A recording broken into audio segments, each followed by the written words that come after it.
safety and attachment issues for babies. And our speaker today is Judge Connie Cohen. Judge Cohen has been a juvenile judge in the 5th District of Iowa since 1994. Her jurisdiction includes dependency, delinquency, termination of parental rights, involuntary juvenile commitments, and adoption. Prior to attending law school, she was a teacher and a school administrator.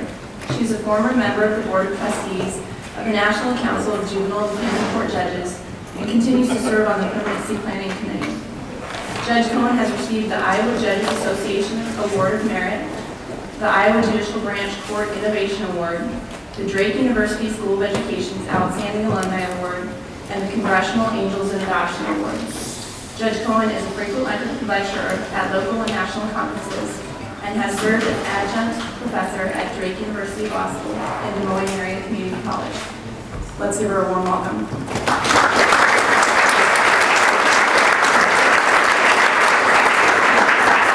Thank you. It's great to be here. Let's hear it for the babies. I'm so impressed that there are so many of you bright-eyed, bushy-tailed on day 3 at 8 o'clock in the morning. It's a real signal about the importance of this topic to you. So I'm just delighted to see such a great turnout and happy to be here in Connie. When my friend Judge Doug Johnson called and asked me if I could help out with the conference, I said sure. And then he said, so I thought, well, I could work until noon, you know, and then get over to Omaha, and that would be great. And then I could be back on the bench on Thursday. I said, well, it's in Connie. I said, oh, well, how far is that? Well, I found out yesterday. But my husband came to me, and I had to do the driving. But it is great to be here. It's a beautiful city. We ate at the Alley Rose last night. That was really good. It was fun. Okay, let's get to the babies. That's why you're here. It has been said, and maybe you've heard of this individual, Roscoe Pound. Has anyone heard of him? He was a Supreme Court Justice in the state of Nebraska, and you've heard this quote, huh? How many of you have heard this quote? Juvenile court is the illegitimate issue of an illicit relationship between the legal profession and the social work profession, and no one wants to claim the little bastard. And that's truly the way we were when I first came to this work. I worked in the county attorney's office in Dallas County, which was one county west of Polk County where Des Moines is. So it was a rural county at the time. It's kind of grown into suburbia now for the most part. But there's still a lot of farms, and I did live on a farm. And we had a lot of political attention because we were rural and we were pretty close to the Des Moines airport, so we got a lot of attention. That was fun.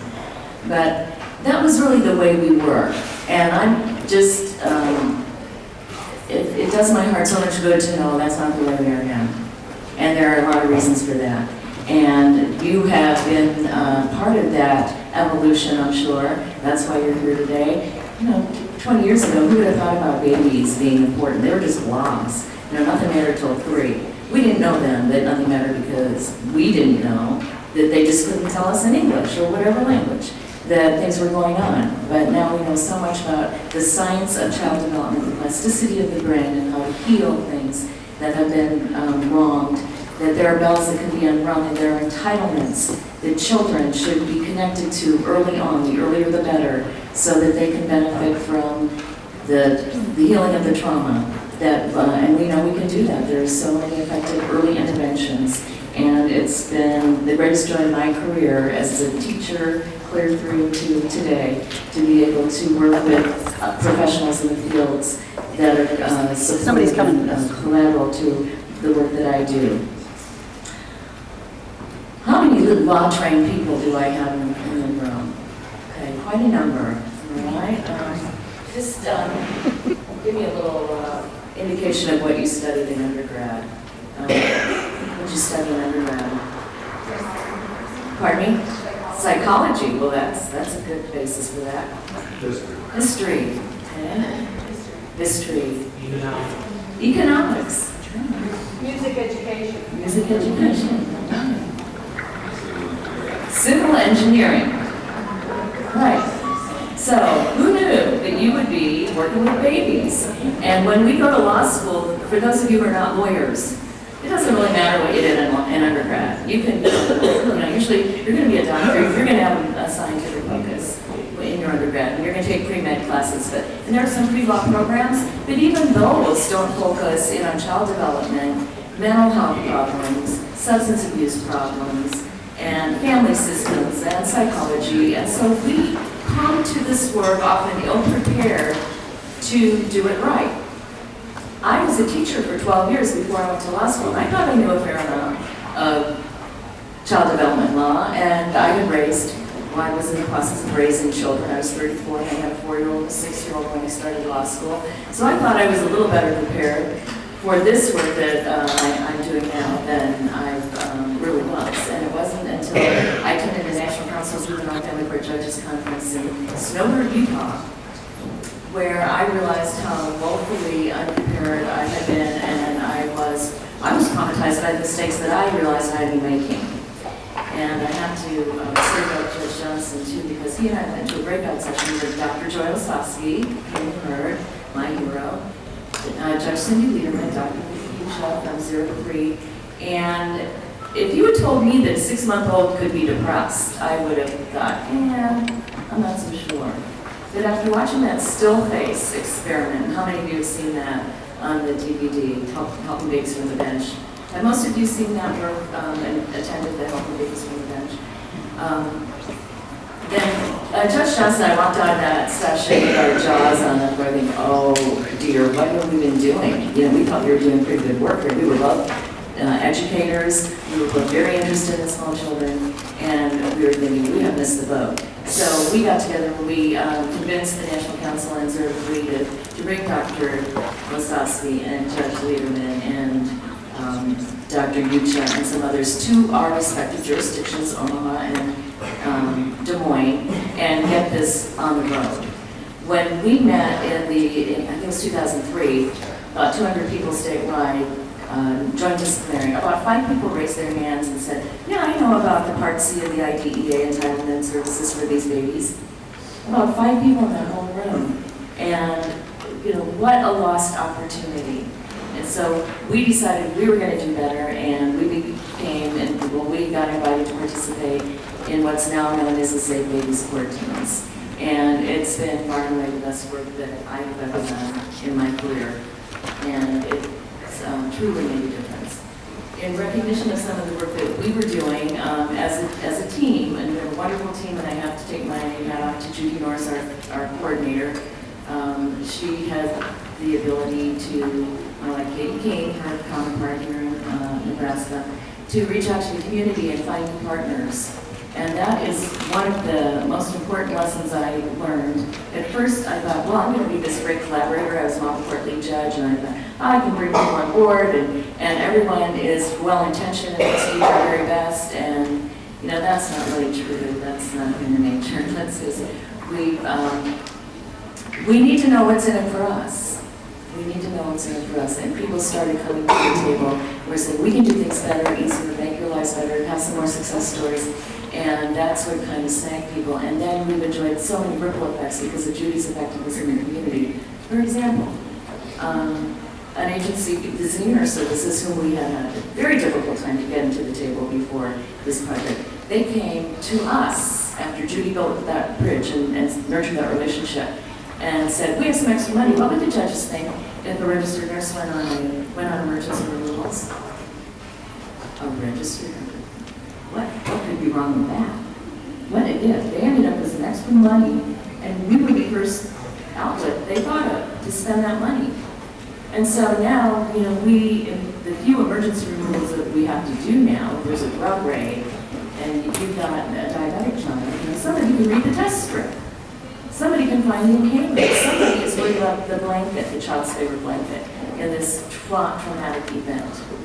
Because heaven knows, as judges and lawyers, we are not prepared to make these kinds of decisions, and we have to listen to others who can tell us what we should be doing differently. I grew up in a suburb of St. Louis, and my folks had a farm in the Ozarks, and so I had a horse there, and that horse was my life. And so when I went to Drake as an undergrad and ended up staying in Des Moines, I ended up being a pig farmer. Does anyone ever raise pigs or Right. So this is just to illustrate, probably know the gestational period of a guilt or something, yeah. So, do you remember, is it still, what, 3 weeks, or 3 months? 3 months, 3 weeks? 3 days. Right, okay. You gotta know that if you're gonna raise kids, right? Okay, do you know how to pick up a baby kid?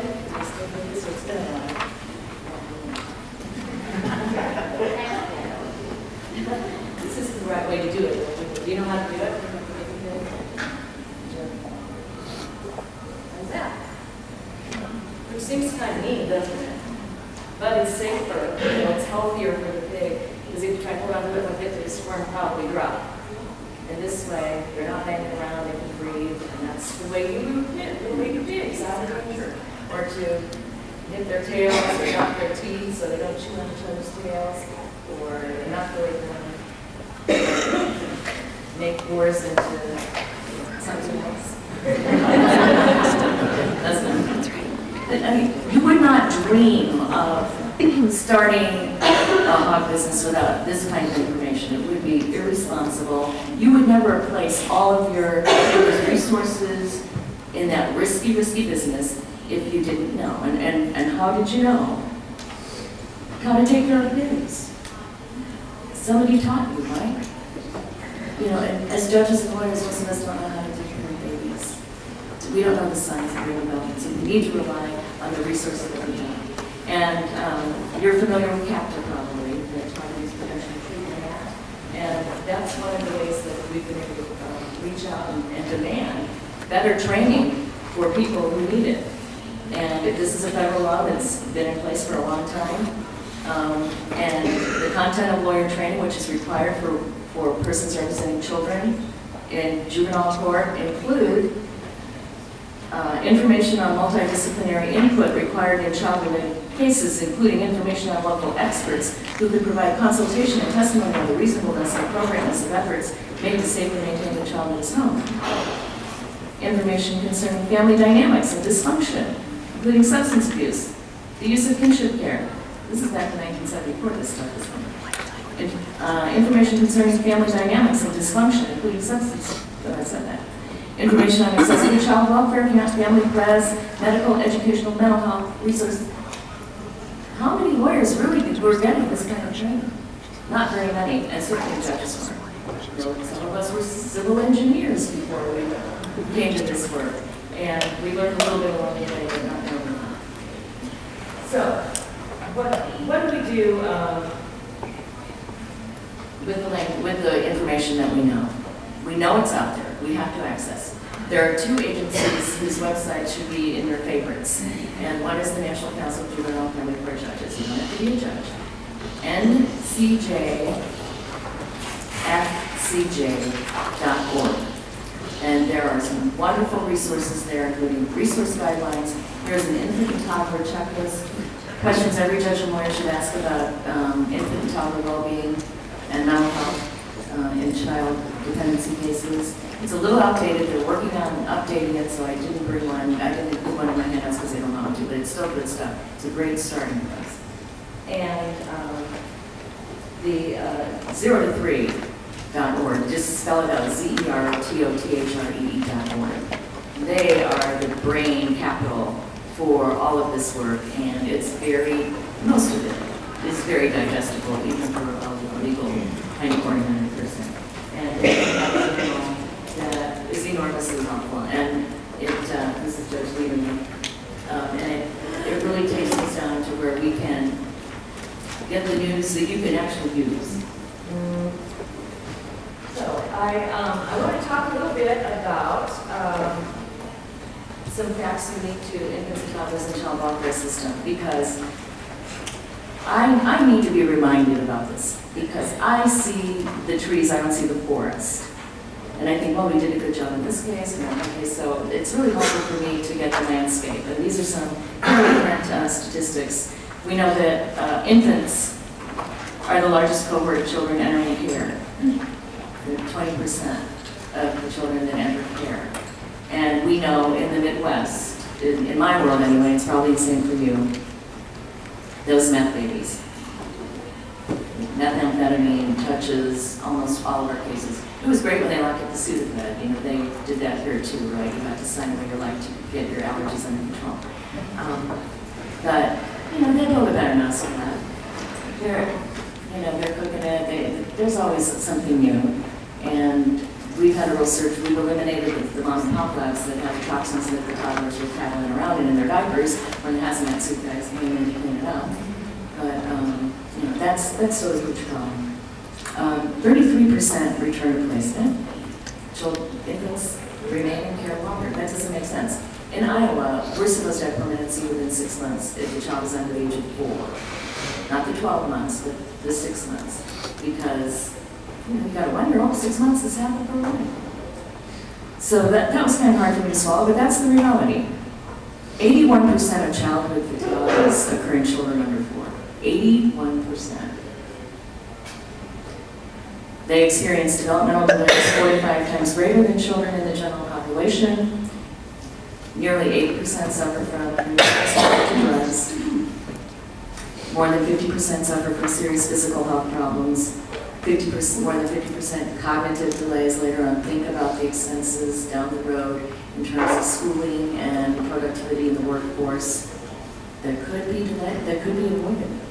50% suffer, more than 50% suffer developmental delays, and there's a lower rate of reunification for some reason. You think that parents would just be, you know, so eager to reunify with that cute little baby, but they're going through some depression, perhaps they're dealing with their own trauma, separation, and we know we traumatize children and parents and families, extended families, when we remove a child. And in Iowa, we tried to find a better way to do that. And for our pre-meeting conference, which is sort of a family team decision-making meeting, family team meeting before the removal or to execute the removal, we have found a much gentler way than our typical traumatic event, which included cops and sometimes, as you'll see in the video, we know that early experiences matter, and I'm not going to go into this. I'm not a doc, and I know you heard from Joy Sasky earlier this week. But certainly the prenatal exposure to drugs, including nicotine and the marijuana.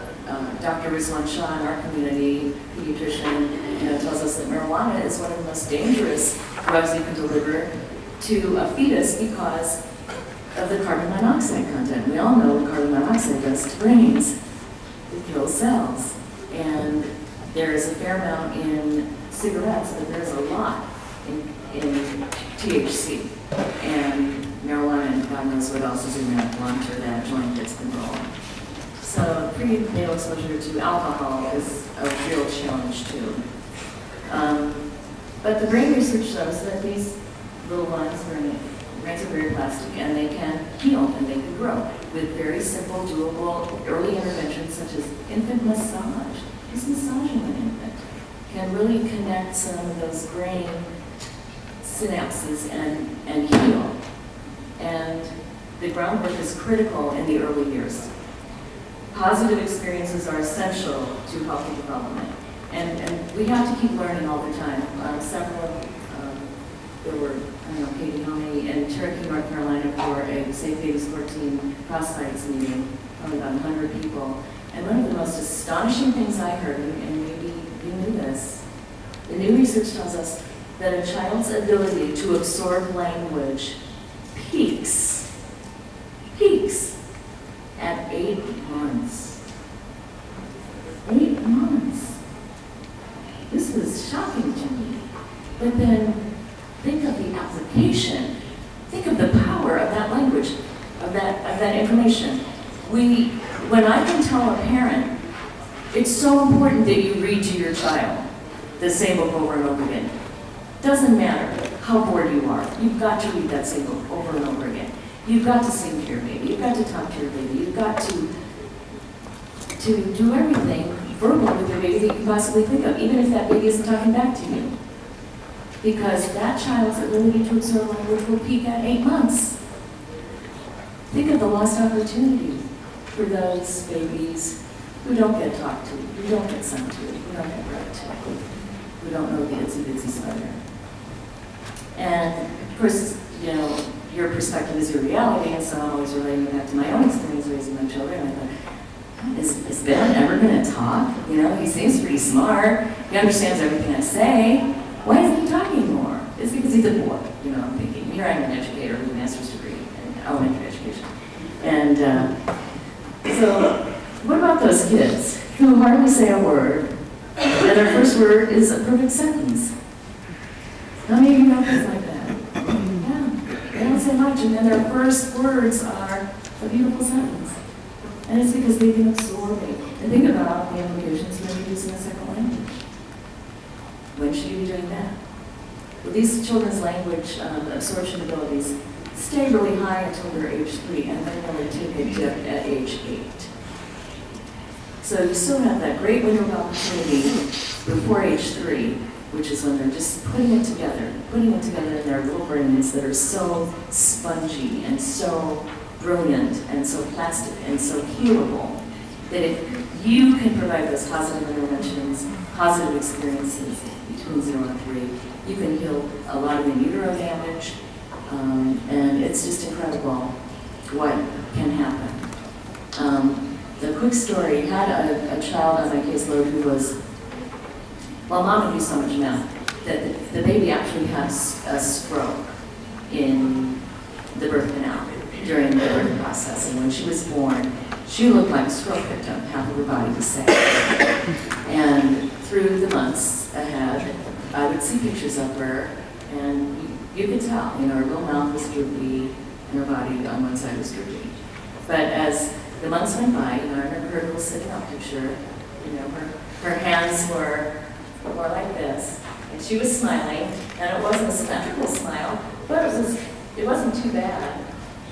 And we connected her with Dr. Shaw at the Regional Child Protection Center, who caregiver was well trained by Dr. Shaw to do the infant massage, do the tummy time, simple things, the consolability steps, and positive experiences. And I saw her court-appointed special advocate about 2 years ago at a conference, and she said, "Remember Destiny?" I said, "Of course I do." And they had stayed in contact with her. It was a husband-wife costume, actually. And she put out a picture. Destiny was roller skating. And she had a grin on her face that was magic. So magic can happen if we can just connect these children to the best services that we have available. And it's best if they are connected to their parents. It's critically important that we nurture those parents and that we foster that bond, and there are lots of ways to do that that are not that difficult. One thing that we have been doing in Des Moines is this pre-removal conference. And I'm going to share a little bit of the video with you, and then we'll talk about some other things that work. Okay. Who's good at this? Can someone?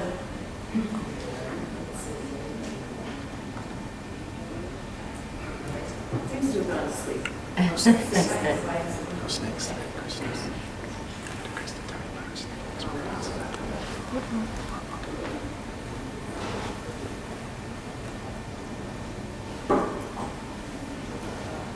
Oh, another one.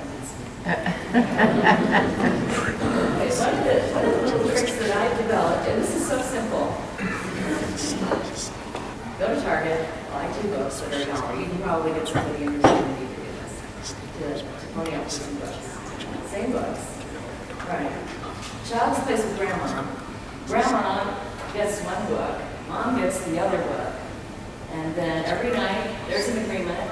Mom calls grandma at 6 o'clock, and grandma puts baby on her lap, holds the book, and lets mom read the book to her over the phone and start talking.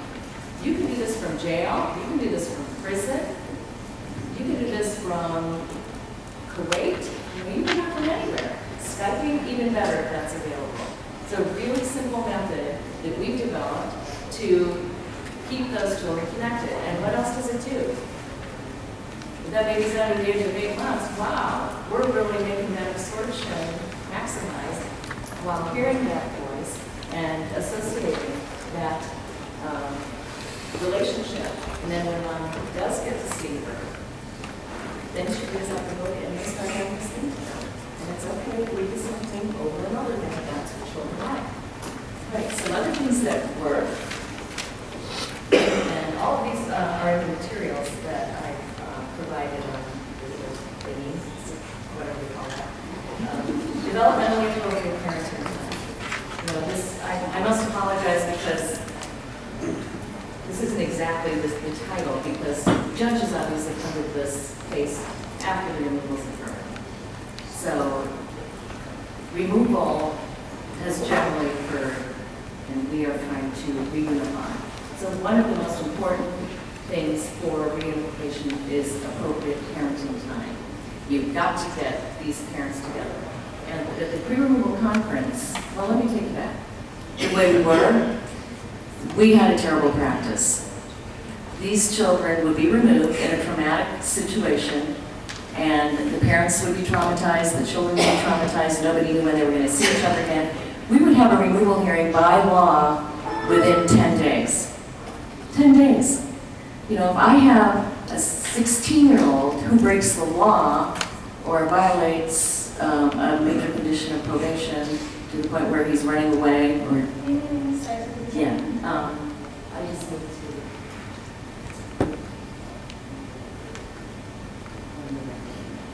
I just need to.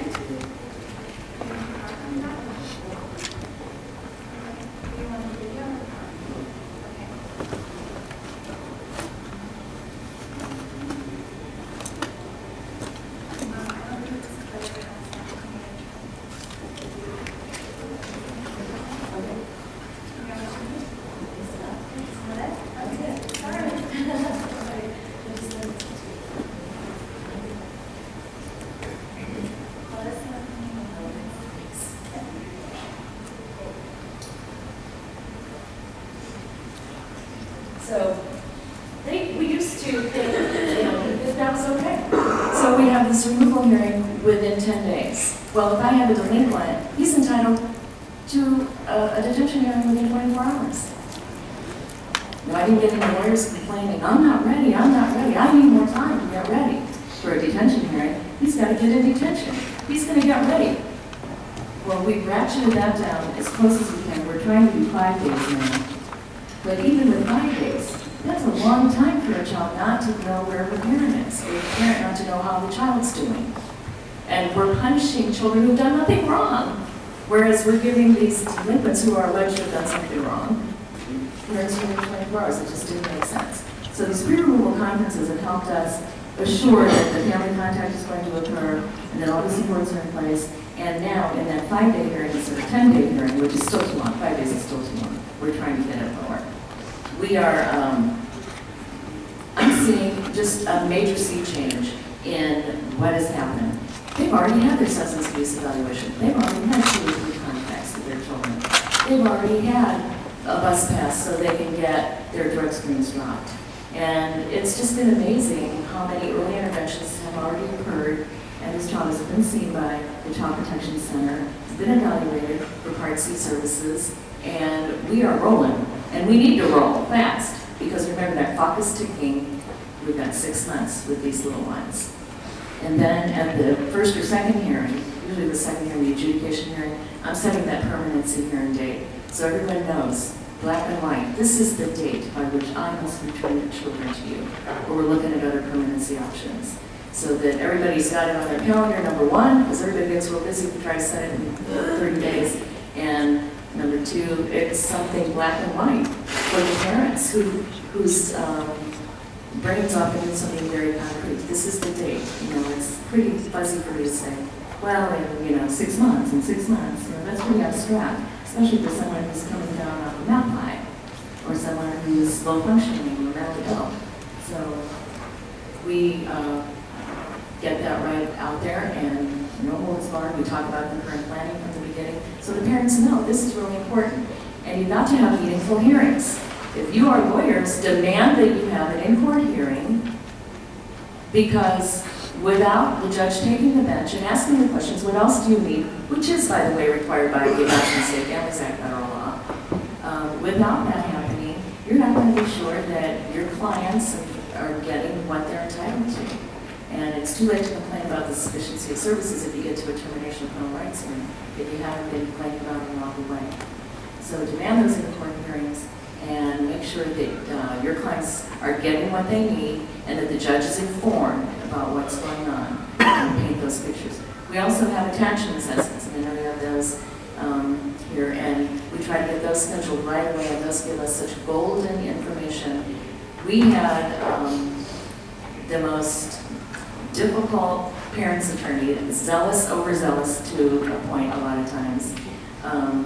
Actually stand up and say, dyadic therapy, the attachment assessment, recommendations, dyadic therapy, save this family. He said that on the record. I have it on the record. So let me show you about our a video about our criminal conferences, and then if you have any questions, I'll take them.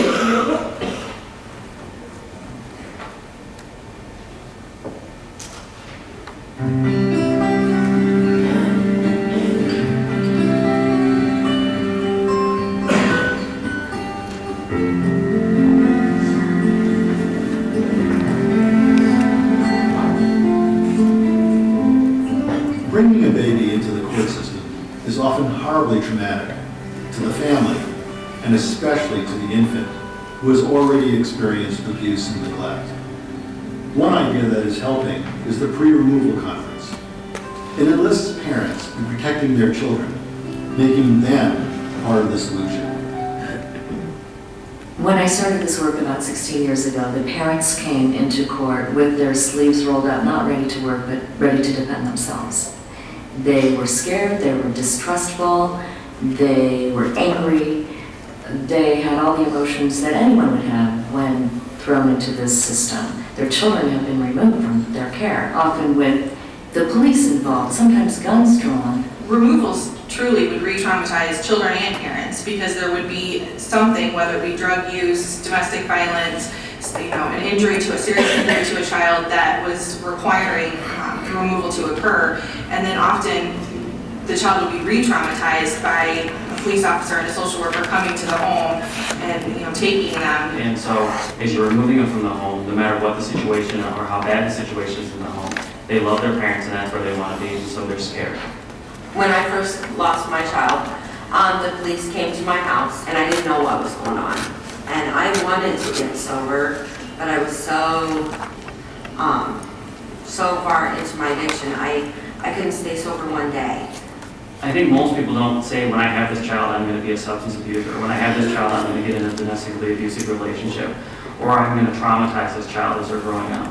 Everybody really wants the same thing for their children, but depending on what's going on, parents have different capacities. And really what we're trying to do is immediately protect the children and then give the parents the help that they need so that they can be a better parent for their children. We decided to try a different approach. Instead of the surprise, knock, knock, we're here to take your children, thank you very much. The Department of Human Services will contact the family and say, things haven't been going so well. We need to probably get the court involved, and you will not be able to take care of your children for a while. A pre-removal conference is a meeting between the family and Department of Human Services to discuss the removal of the children. And really what the process is we have a family come in at 1:30 and they sit down with the facilitator to talk about what's going to happen so that they know, and it's kind of a prep time so we can explain to them what's going to happen that day. Well, I understand that today is a very difficult day for your family, and I want to thank you very much for coming in. What we're going to do is we're going to come up with a plan to help get the kids back with you, please, okay? All right, do you have any questions before I bring everyone else in? No, I just want to know when I'm going to see my baby. Okay, and that's definitely something that we'll talk about. So I will grab the other individuals and we'll get started, okay? The other thing that occurs is the parent partner is introduced to the family, and the parent partner program is introduced so that they understand kind of what's going on and what a parent partner is and what a parent partner is going to do during a pre-removal conference. My name is Bobby, and I'm invited to the table as a support for you. I'm a parent that has also had children removed, so I know exactly how you feel today. But what I can do is I can take some notes so that you can just kind of be present in this meeting, and then if there's things that you want to talk about afterwards, we can talk about it, okay? All right.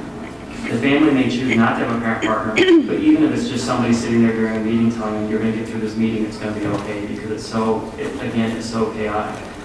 So then we walk into the pre-removal conference at 2 o'clock, the whole family's there, DHS is there, and we have our ongoing worker who's just been assigned, who's now just for the first time meeting the family, and we have our assessment worker who actually does the child abuse assessments, the one that's going to be requesting the removal, saying the children are at imminent risk. They all sit down and they do the meeting.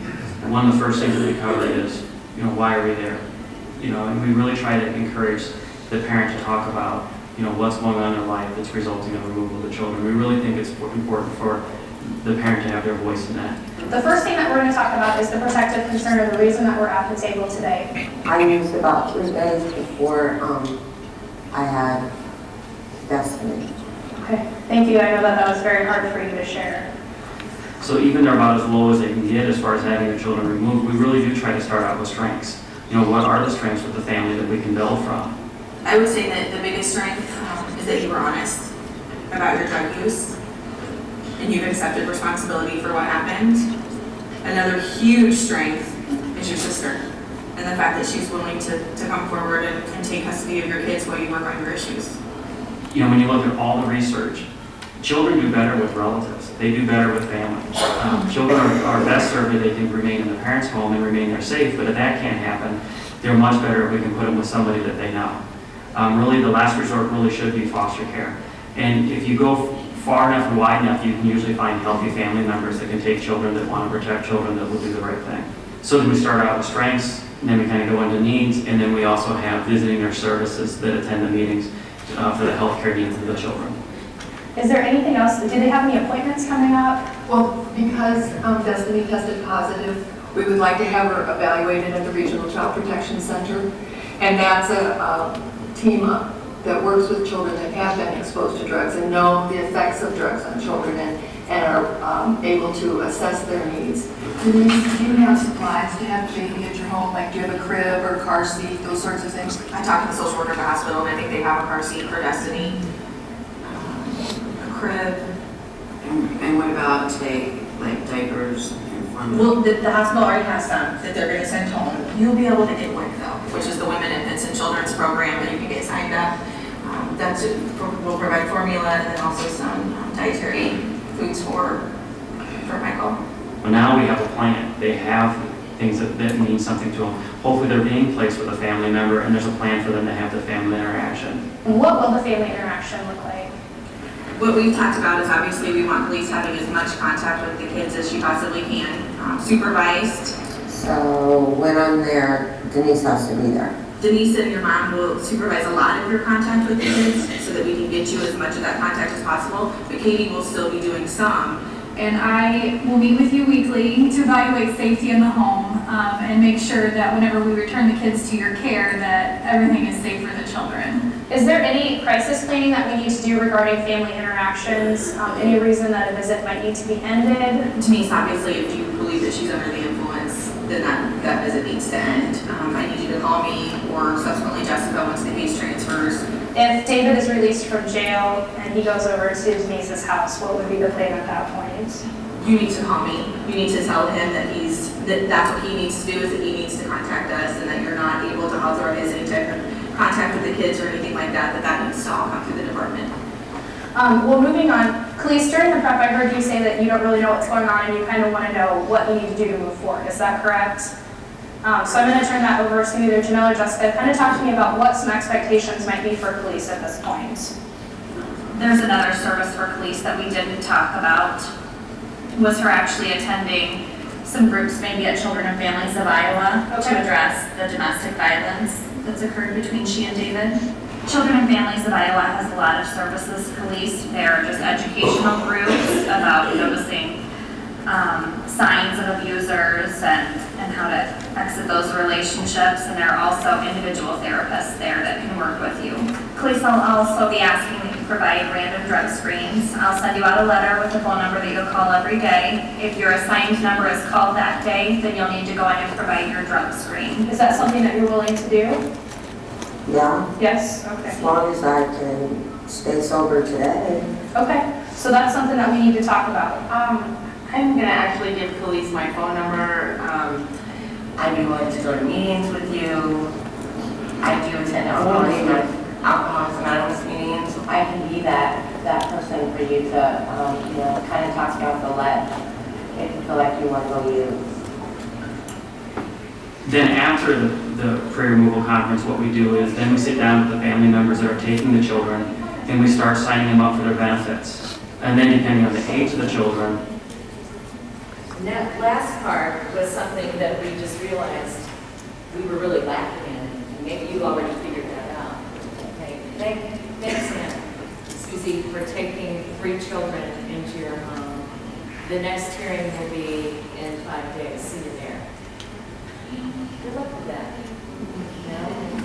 Then, Johnny falls down and needs stitches, and you don't have the Title 19 card, or if you don't have any way to get to work because you don't have protected daycare, and we were just hanging these family members out to dry with no backup.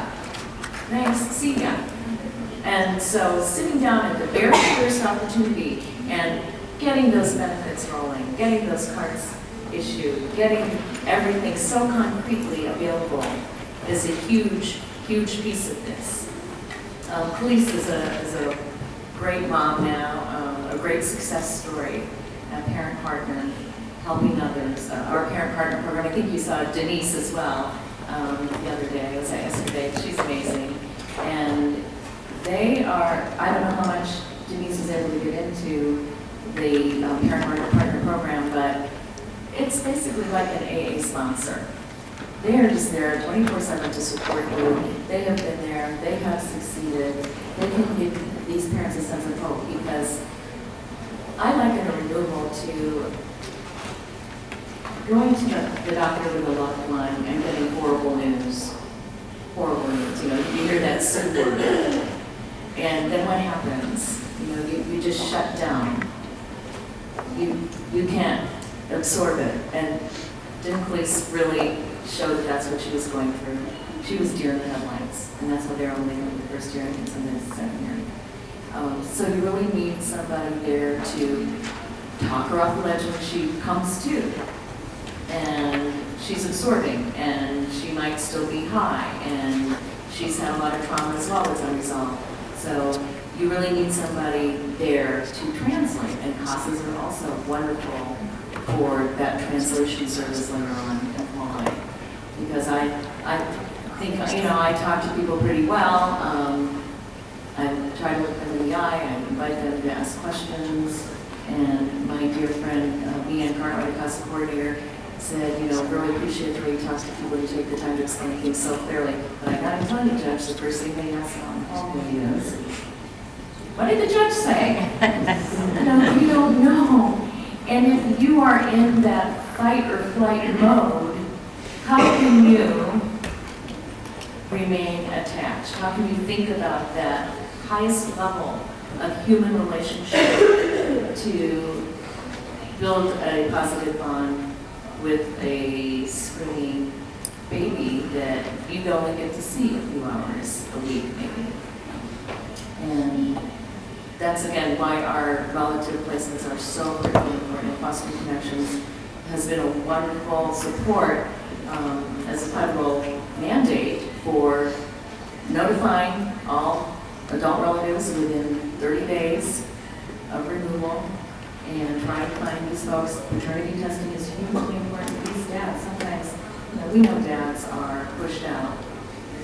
Mom hides from dad, and she may have a good reason for that, but let us know, then we can be protected. But sometimes there's not a good reason, and even if there is, even if he's completely inappropriate as a father, he's got parents, he's got sisters, he's got brothers, and we also need to let him know what that applies. So it's critically important that we identify the parents with paternity testing.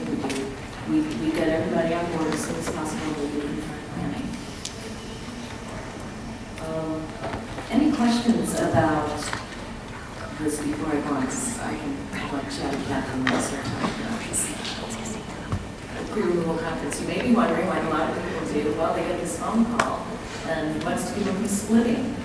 Why don't they just, oh, really, 1:30? Yeah, okay, be there. And by glad to have one of their girls around here in Kearney, Nebraska. How do you handle the issue that it comes up even in the representative about a parent discriminating himself? Okay. And that's a good question. Let me just finish my last piece, but I want to tell you that we've had no altercations. There's been maybe one family in all these years that hasn't shown up. As you know, if we've been working with them, a lot of these families are DHS eligible, voluntary services.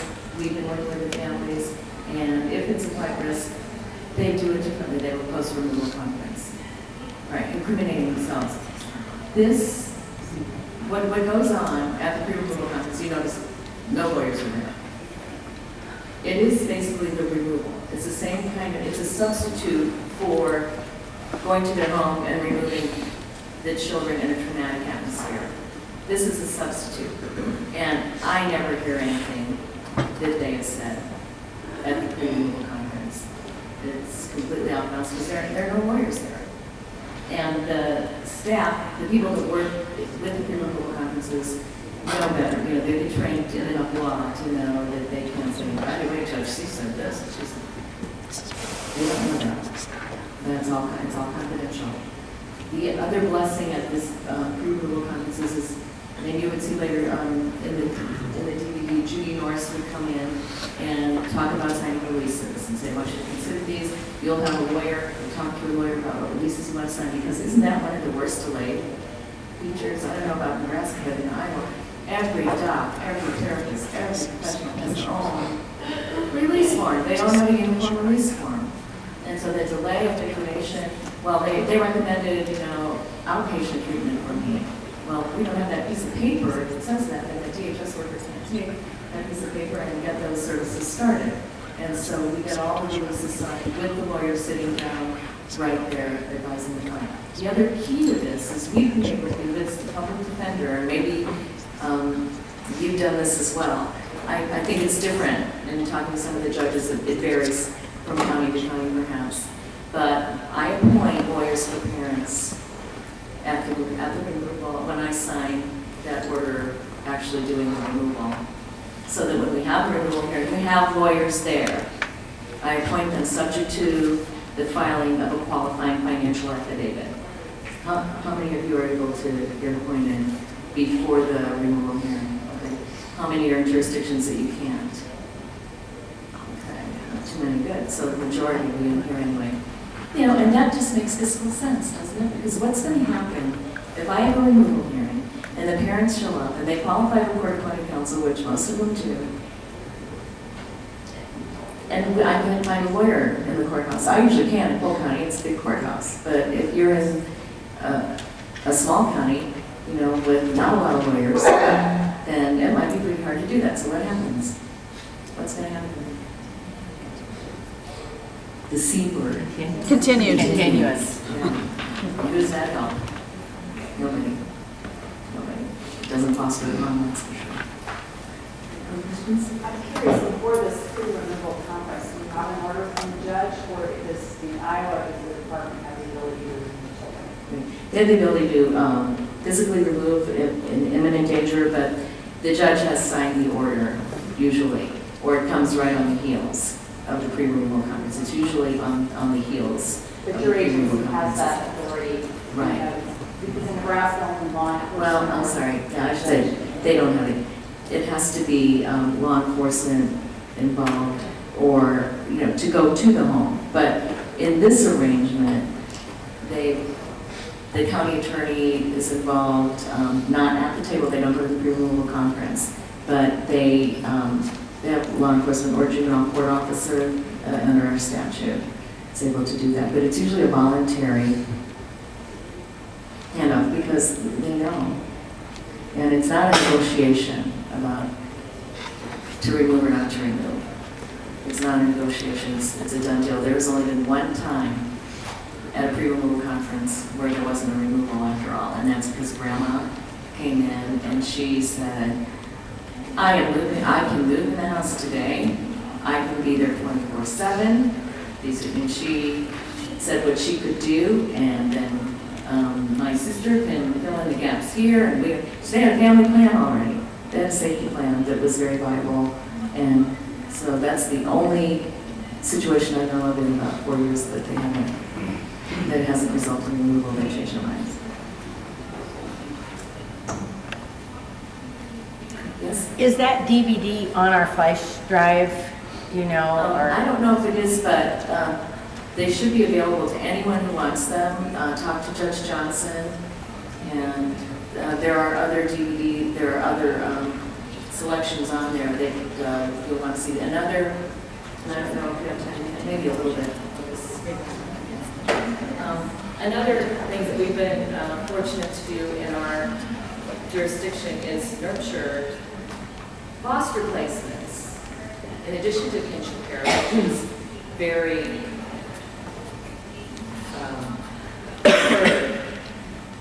we have some amazing foster families that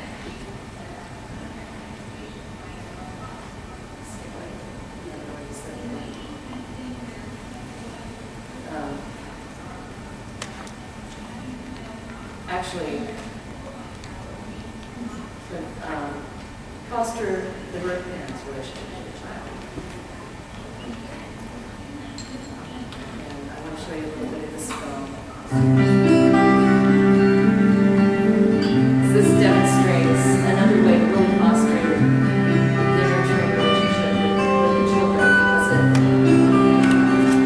wouldn't it be wonderful if we could have foster families that took the young moms and their babies? Wouldn't that be ideal? I wouldn't let him in. I didn't let him in. They pounded on my door for about 45 minutes. And Isaac was sleeping, and I just laid in bed with him and held him because I knew what was coming.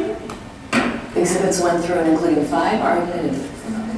There is a plethora of difficult challenges facing parents today. Poverty, lack of housing, unstable housing, mental illness. They have been victimized themselves.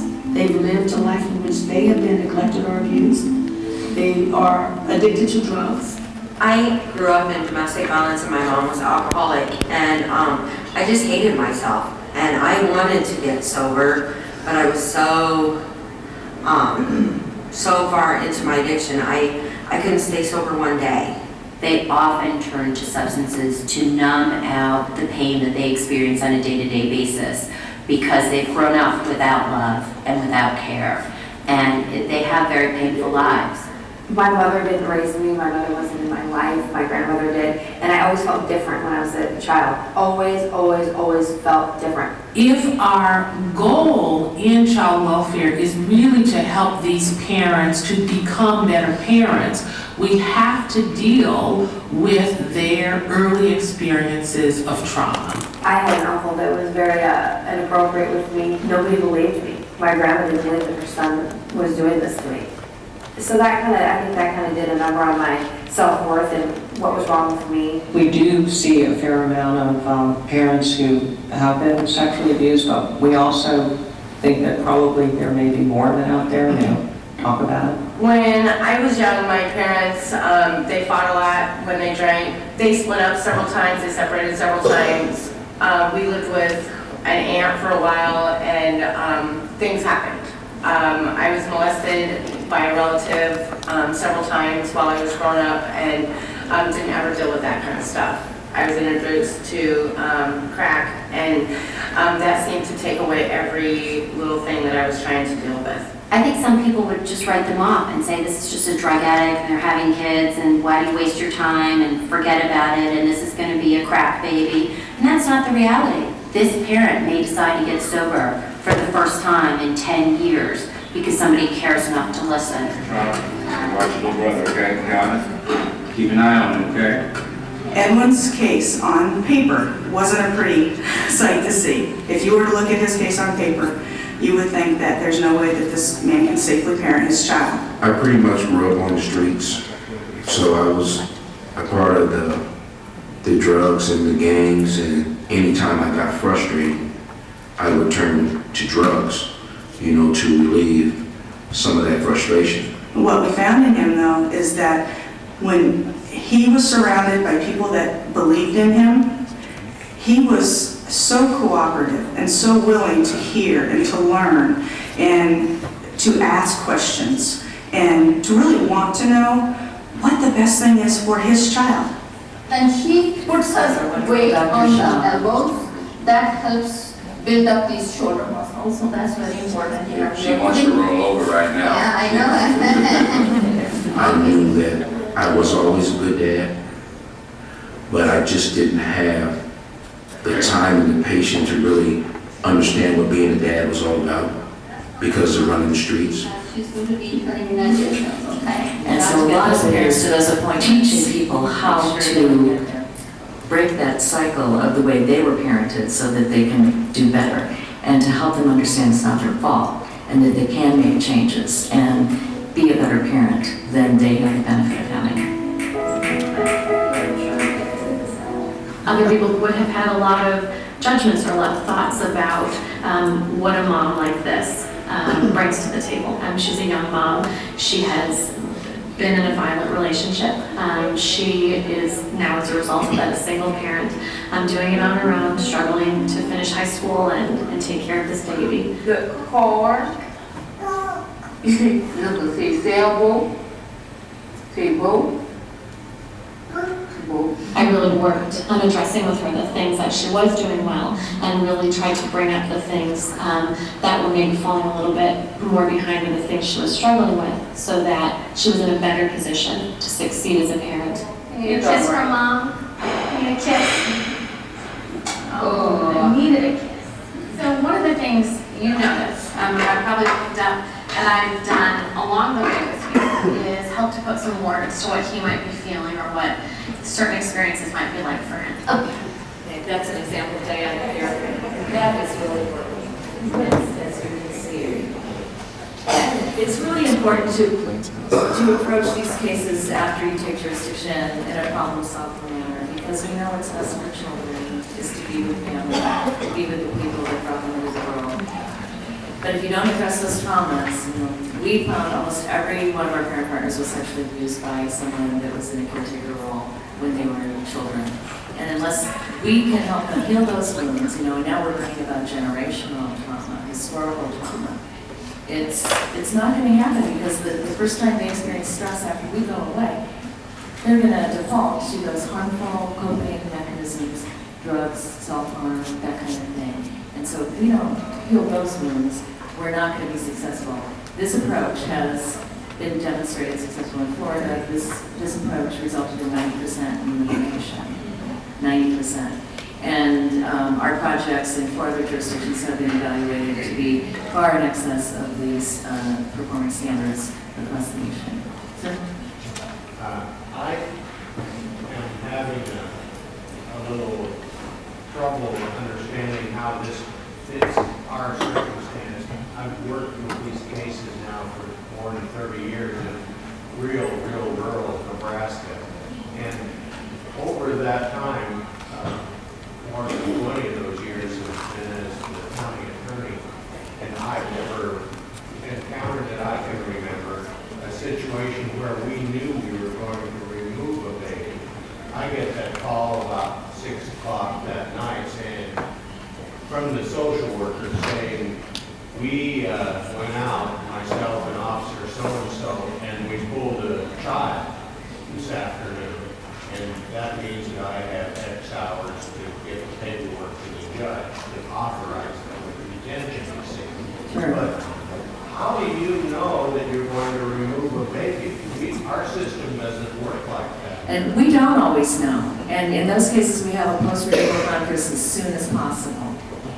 And it may not be a good fit for the way you do business in your respective jurisdictions. I just don't know how we know that. It's an opportunity, though, to bring stakeholders, I think, to the table and figure out, can we do it better? Because we're doing it in our rural communities, but it started with the agency agreeing that, and it's coming your way. I think differential response is coming to every state. And so this is an opportunity for you to build a protocol around the differential response system that your agency is going to have to adopt. But it's not a one-size-fits-all. But normally the way it goes down is the social worker gets a referral, right, and she calls Officer so-and-so and says, need to go to this address. Right. And they go there, and then they find there's a problem, and they take the child. But I'm not arguing with you, I think it's a great idea, but I just don't ever see that we've ever had one. And you probably haven't, given the way things are set up in your community. But I would urge you to look at the post-removal conference right away. If you can't do it ahead of time, to reduce the trauma in the child. You know, we have situations like that too. We've got the rug raids right and left. We have the feds in our community right before Christmas. I was sending removal orders right and left that were emergency removals by cops. But bringing people to the table and brainstorming, you can't find better ways because we can't do this alone. You know, people, a good judgment's often rely only on their own input. I just want to close by saying that you've been a wonderful audience. Thank you so much for your attention. And some little words of wisdom that my grandfather gave to me were, there's good in the worst of us and bad in the best of us. And if I can't find the good, I ask myself, what have I overlooked? Diamond 3. I was reminded of these words when I was watching a teenager testifying in an adoption hearing. I'm thinking, how in the world did this articulate, bright, wonderful, healthy, shining star come from that gene pool? You know, you've all had that thought, haven't you? And then it occurred to me, that's how his parents were before they started using them. So there's hope. We have success stories. Thank you for being part of all these solutions.